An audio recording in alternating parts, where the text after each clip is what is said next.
individual matapos na binaril ng hindi pa nakikilalang sospek alas 9:15 ng gabi noong Hunyo 5 sa Barangay Intigasan, Barbaza, Antique. Bukod sa Mighty C, way na ko gina-allergy, way na ko gina-masakit. Salamat Mighty C!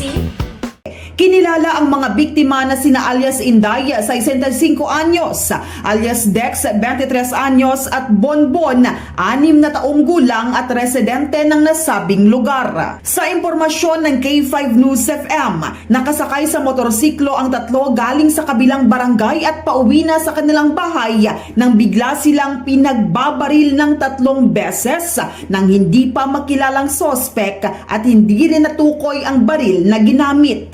Sa resulta, sugat sa likod ang natamo ng nanay at ni Dex, samantala sugat naman sa ulo ang natamo ng bata. Sa ngayon, nailipat na sa Provincial Hospital ng Antique ang mga biktima habang nagpapatuloy naman ang follow-up investigation ng Barbaza Municipal Police Station upang matukoy ang sa likod ng krimen. At para sa Mighty C Network News, sa K5 Eileen Rose Montero Magbanwa, para sa kampyon ng mga balita, serbisyo publiko at kasiyahan, ang kampyon na estasyon sa Antique, K5 News FM. Bukod sa Mighty C, way na ko gina-allergy, way na ko gina-masakit. Salamat Mighty C!